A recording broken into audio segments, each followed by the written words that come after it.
Hi, and welcome back. Dr. Kim, before the break, you mentioned that we are being exposed to 40,000 ads per year. What's the impact of something like that? Very serious.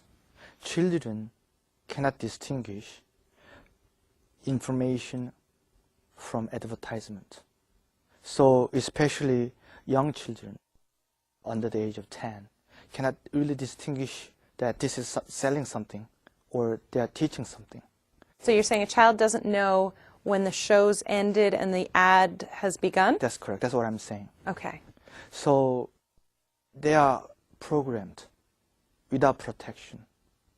I don't know whether this is a good analogy, but when an adult have even though it's a consensual, have a sex with a minor, we call it a rape. Right. I wouldn't hesitate a moment to call this a rape. Because we're talking about defenseless children. That's correct. They can't protect themselves. These young minds are programmed to serve the commercial purposes of these huge food companies.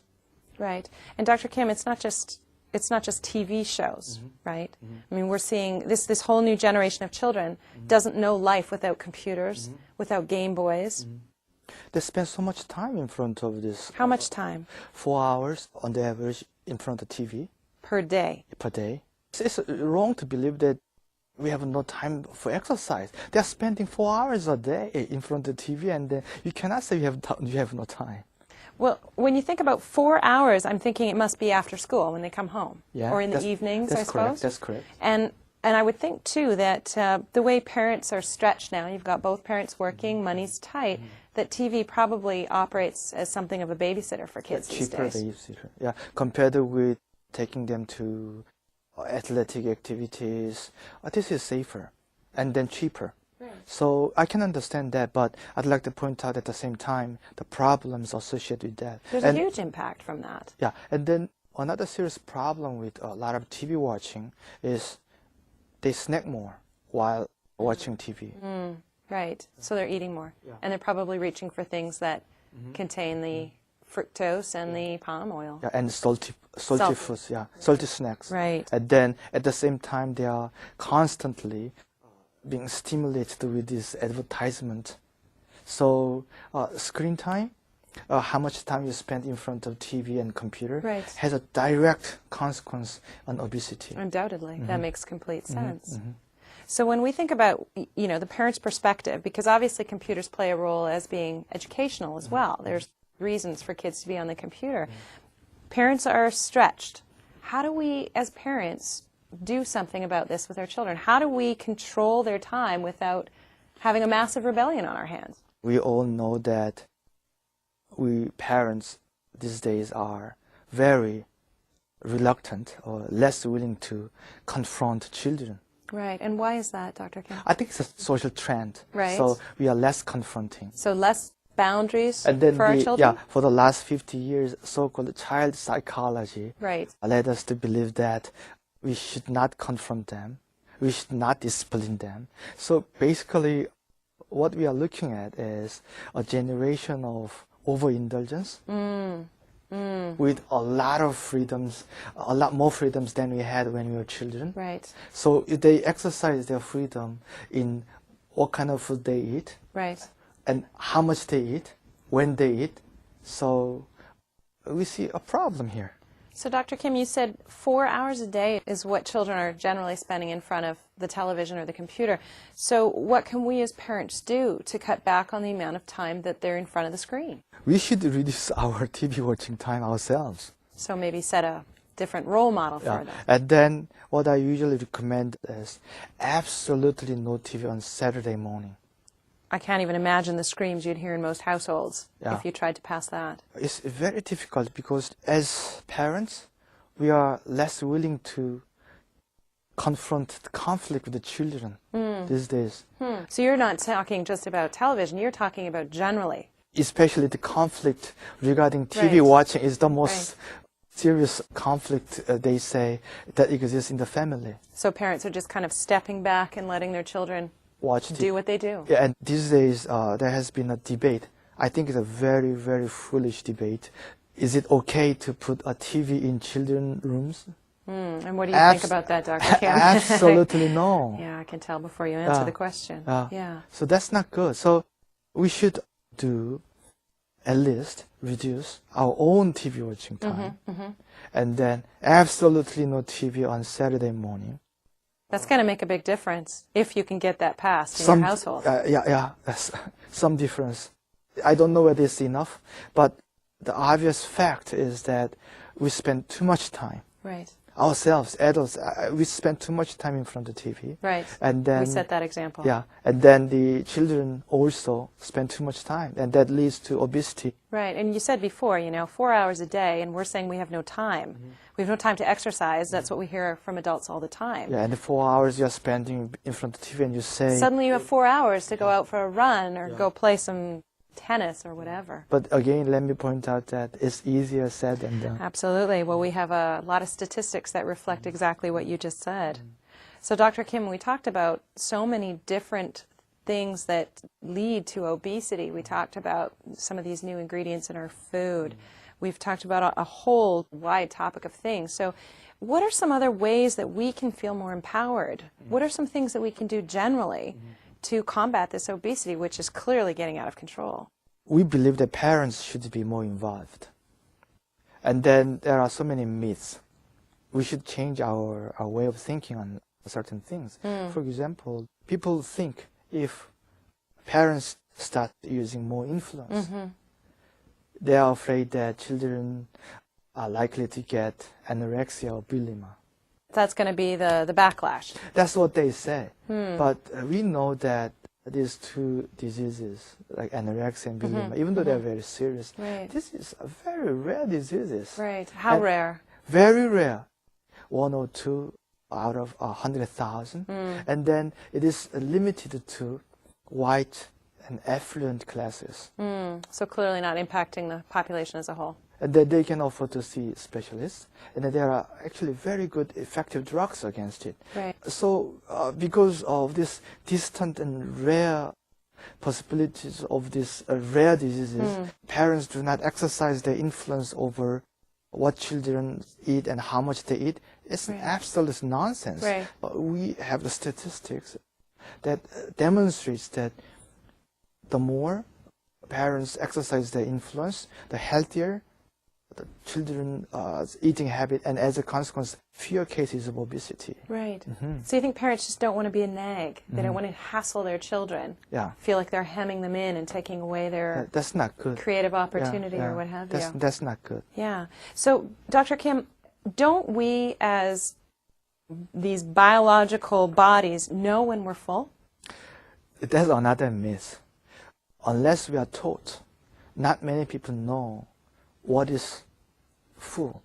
So we don't know when to stop eating, generally, is That's what you're correct. saying. So if especially children are programmed to eat a lot of food for the rest of their lives, they don't know what it is to be full. So they keep on eating. Is there any way that we can overcome that? The best thing is not to start that wrong idea of being full. Actually, once you have that habit, it's very, very difficult to change it. Right. So you're saying, for new parents, start out on the right foot. Now, what about for parents who have kids who are already in these processes, doing this? Yeah, one study that is quite frightening is once children reach the age of 10, it's too late.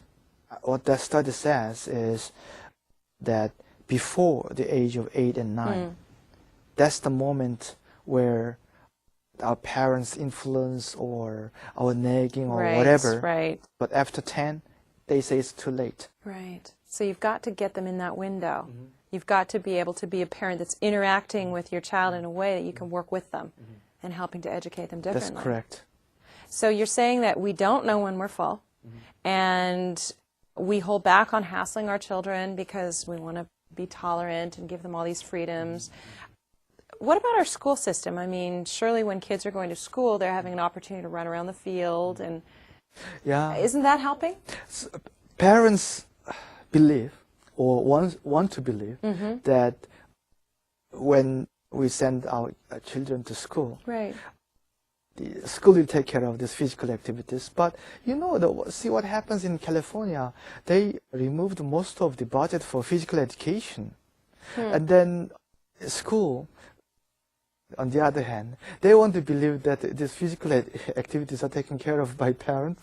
So it's the ultimate pass the buck syndrome then. That's correct. Parents think the schools are doing it, the schools think parents are doing it. And then the parents should be more involved in physical activities and cafeteria activities in school.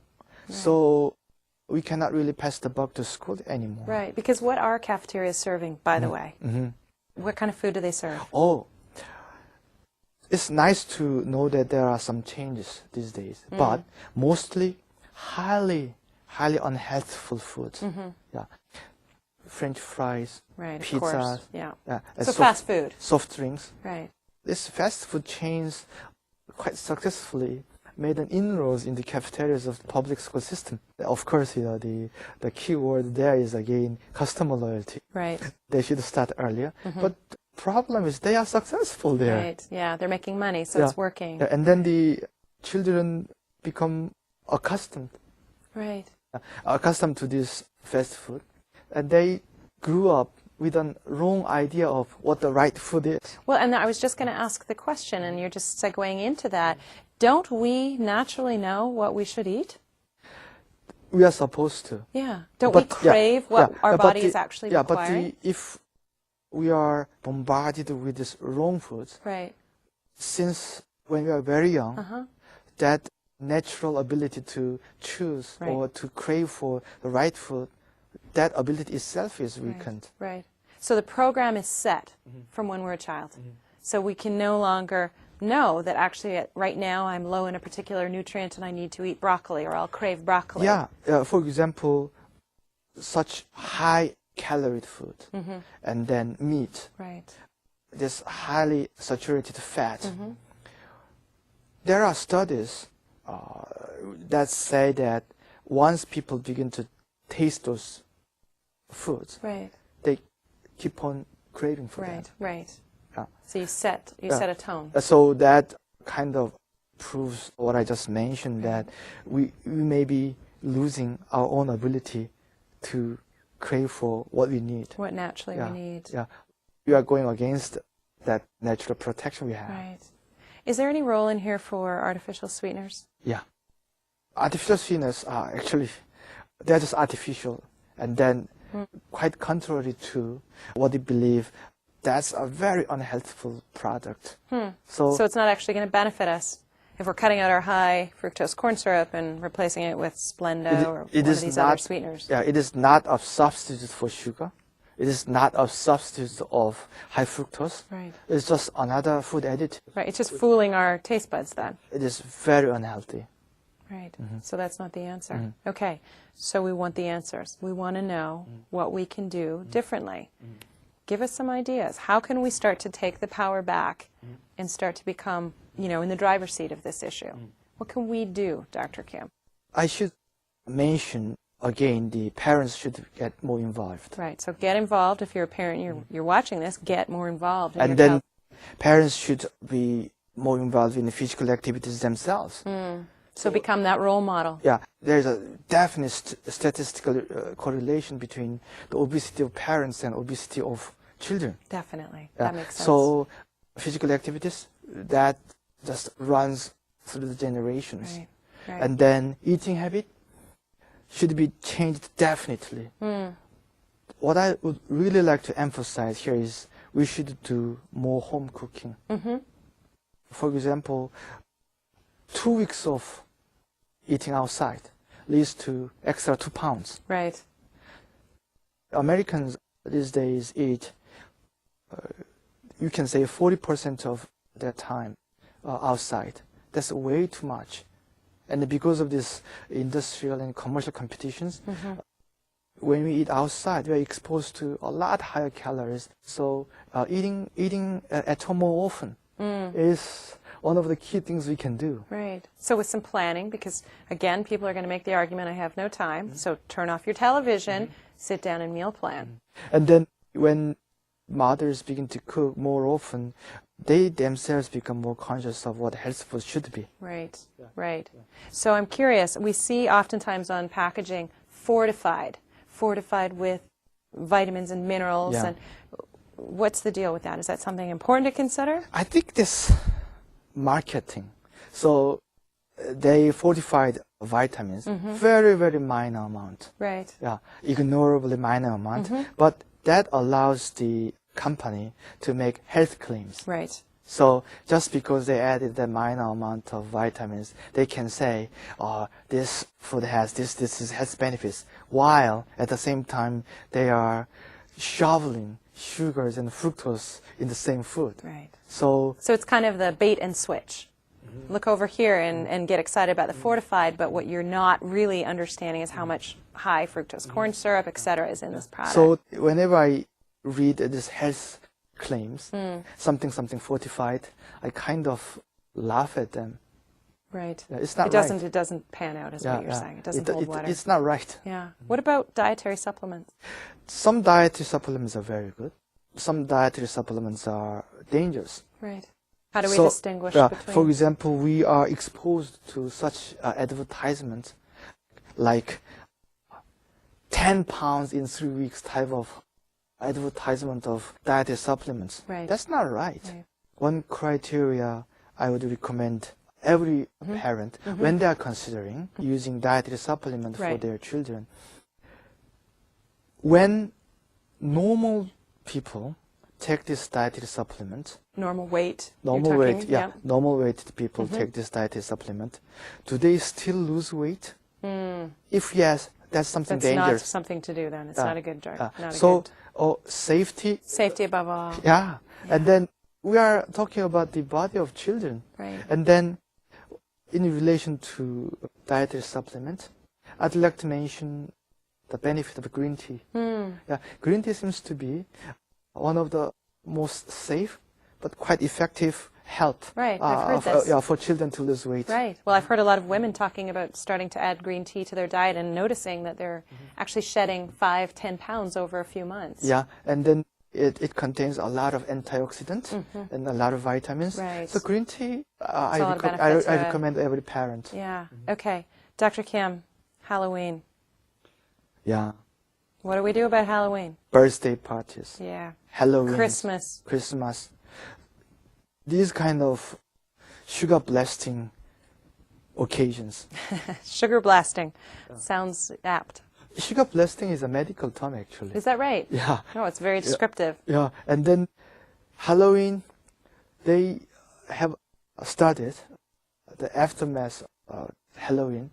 They usually collect candies good enough for 2 years. And they consume them. Right.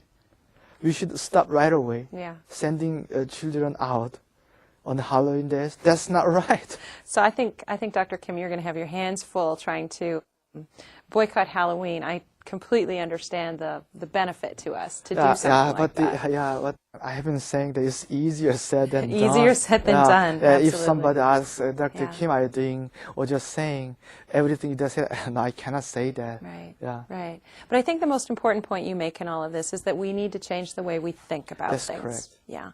Because it's so easy for us to go to sleep on the whole issue, frankly. We're all tired, we're all overworked, everybody is busy. We come home, we want to lie on the couch and turn on the television. So Dr. Kim, you're telling us that we have an option here. We need to get up off the couch, role model for our children differently, become involved in their lives. What can we do about creating community and education with other parents, possibly? That's correct. Talk to the schools, see if we can't lobby for healthier food in the cafeterias. It's quite encouraging to see that it's happening. Right. So it's not really at the end of the story here. Right, exactly. I think what we're all looking for is a quick fix. We all want that instant pill, which is probably why diets are so incredibly successful now. We've seen the emergence of so many fad diets lately. But what you're talking about here is very homegrown, down-to-earth common sense, which unfortunately isn't all that common. Yeah, and then my point is we should start our rethinking early. Right. Starting from baby formula. Right. All the new parents that are watching, start now. Something you said to me too, Tighten your waistband while you're eating. Oh yeah, that's something people ignore. We can reduce the amount of food people take if they have the habit of tightening the belts when they eat. Just something like that. Something as easy. So it's not complex. It's not rocket science. Yeah. But it's another tool. Yeah. So it's something cute, but it's proven. Yeah. So before go to a meal, just tighten your belt a little bit. It reduces the food amount you take every meal. It makes sense. Yeah. It makes sense. So Dr. Kim, thank you so much for being here today. We've covered a lot of ground. This can seem like a very daunting topic, and it certainly affects a very high percentage of the population. But there are things that we can do, and it's not a quick fix. We're not giving people a miracle answer here, but we need to change the way that we think about our relationship to food, to our children, to our communities. So I appreciate, again, thank you for being my guest. Okay, thank you very much. Thanks.